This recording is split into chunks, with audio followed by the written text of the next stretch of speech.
Welcome back to the Bumper Breakfast. Wemimo Adebiyi joins us this morning, cognitive behavior therapist and a friend of the Bumper Breakfast studio. Good morning. Good morning. Oh, natural. Don't worry, leave that one. Good to have you here this Good morning. to be here. Yeah, we're talking about overcoming bad childhood memories, and a lot of people are stuck in their past. I've heard people say from time to time that he didn't get over the pain of the past. She didn't get over the pain of childhood, so she acted it out as an adult. And people say, "Oh, she stopped maturing." I'm not the professional, so I needed to send that topic to Wemimo and say, Wemimo, how exactly does this work? So overcoming bad childhood memories. Wemimo. Okay, thank you very much. I'm going to say this, that it's very possible to overcome bad childhood memory, but you will not forget. The human brain, the human mind is not fashioned to forget. Okay?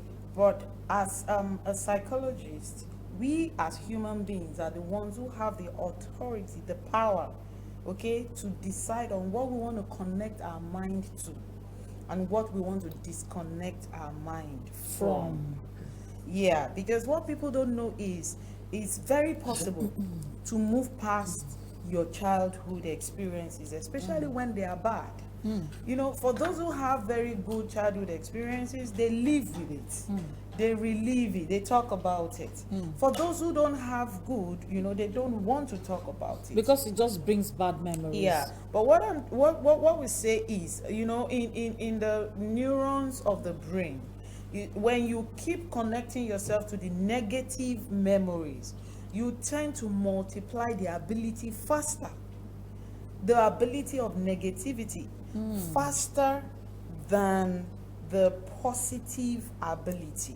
And when you give attention to negative memories and all of that, you are dropping residues inside your system.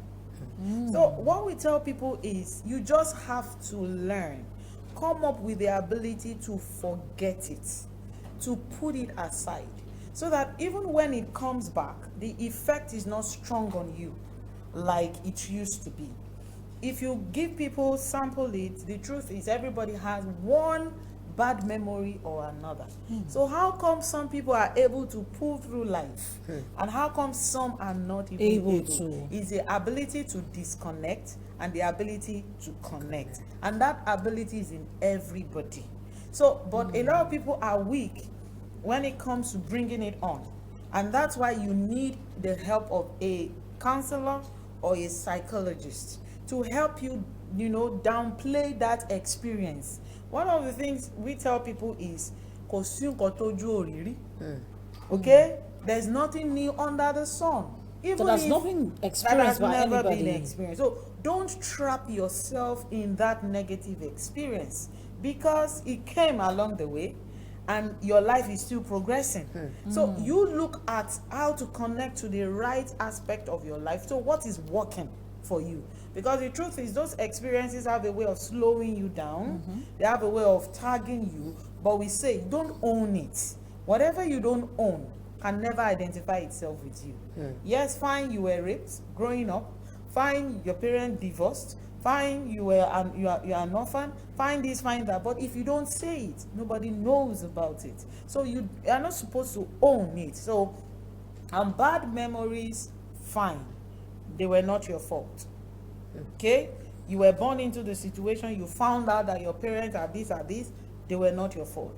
But the truth is, you can actually take a decision, okay, to move past it, to make those memories, those negative memories, your strength, to make those pains, your purpose, to find purpose in that pain and turn it around as strength. A lot of people are weak towards it. The truth is, you find somebody, because the truth is what has happened to you has happened to someone before. You can always find someone that has a related story. Connect the energy so that it will be easier for you to pull through. So deep. We discuss these memories. I like the way you started. We discuss our good childhood memories. we don't discuss our bad childhood memories, except we act it out as adults. Yes, We act it out as adults, and these things get to sharpen our behavior at some point. Very well. They shape our thought process. Yes, very well. So I want to ask, is talking in this case needed?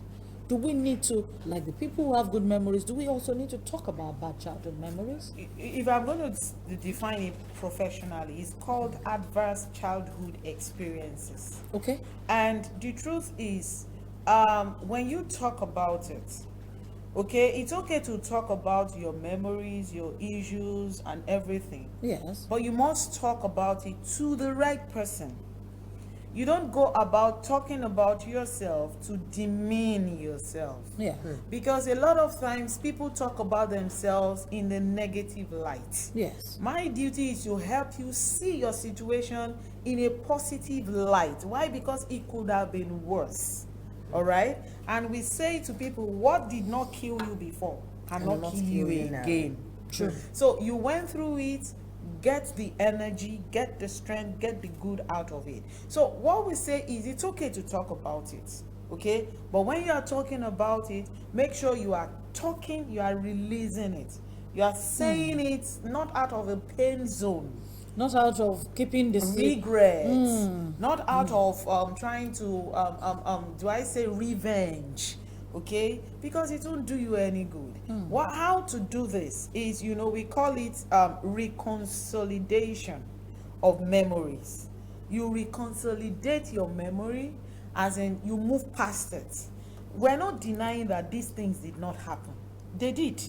But I am redefining my mindset so that it can catch up with the kind of preferable life that I want. So that by the time I'm talking about it, I'm just saying it without letting it define me. Basically, but a lot of people talk about it. They are like, I remember when I used to be this, somebody did this, and then they get back into depression, they get back into it and all. What we say is, if you allow this to continue, you may not live long, because you are releasing some neurons into your system. You are releasing some poison. You're killing yourself into your gradually. system. And you would need to pay attention to how those thoughts make you feel. And then you would discover that you are not doing yourself any good by talking about it in a negative light. But is healing really possible? Healing is possible, but the scar may not go away. The scar is there to make a positive reference. I went through this, it didn't kill me. This is a proof of it. Okay? However, you need to look at it. I have scars on me. Yes. It reminds me. And at times I'll need to reboot to remember what happened. So it's a function. There's a way you can reorder your mind that is there, but it's not there. Do you get it? You're seeing it, but it's not having there. any impact on you. Yeah. This is so interesting. Yeah. So I want to ask, you this question. You said, while talking about your experience, you should not do that in a negative light. Negative So light. how do you do it in the positive light? Because there's no way you want to talk about your sad experience and you wouldn't want to say, probably, kind of judge yourself, or if I had not, like if I had known or had not, Okay, gone to the when you place and talk about stuff your like that. negative experiences and you blame yourself, it's in the positivity, it's in the negative light. Okay. When you talk about it and you are still venting, it's in a negative light. Okay, when you talk about it and it makes you feel depressed, after a while you withdraw, you begin to live in the past, it's in a negative light.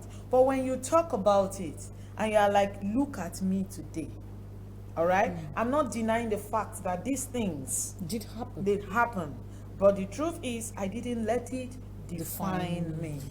Another question, please. I'm Yeah, so sorry. it's okay. Sometimes when you have these sad experiences, Yes. some people don't get traumatized. Yeah. Like they are not traumatized. Okay. While some people are traumatized. How do you, as a person, survive this situation? The truth is, when you have any negative experience, you were traumatized. It's just that you were not aware because you didn't know what happened to you. A lot of people went through things in life they didn't know until they are in an environment where those things were revisited and somebody professional is able to tell you and break it down. Then you would see that adults who are in their 50s and 60s begin to break down because they are revisiting their The past 30s and memories. 40s. They didn't know what happened and now they are aware of it. So what we're saying is, whether mild or huge, you were traumatized, but people respond to trauma in different ways. And we have different types of trauma. It could be long term, it could be short term, but just know the kind of trauma you are dealing with per time. If it's something you could shake off, it's possible to pull through it. But if it's something you've been trying to and you are not coping and it seems that the thing is pulling you, then you need some form of professional help in that Get direction. professional help. Yeah. Thank you so much, Wemimo, for being here with us again today You're to talk welcome. about this. We all have bad memories, whether they're childhood or teenage. The point is, we need to step away from it and overcome it. Make your best effort to do that. If it's mild, get help, shake it off. If it is not mild and is long term, get help. Help is available everywhere. Wemimo, thank you so much for being here with us this morning. Omalaja. Omalaji. Nah. Mariam, good to have you on the bumper breakfast. How's been the experience? So happy. I'm super excited, and I want to come again on the bumper breakfast. All right. So my name is Tomisin. I'll see you again tomorrow morning on the bumper breakfast. Don't forget, community report comes up tomorrow. So send me those videos of what's happening in your environment on the number you've had all day calling. Don't call the number. Don't call me during the day. Just send me those videos. I will put them up tomorrow. Thank you so much for this day. Have a beautiful day. Timoseni, hope I'm forgiven. I'm begging. Please forgive. I'll see you tomorrow morning.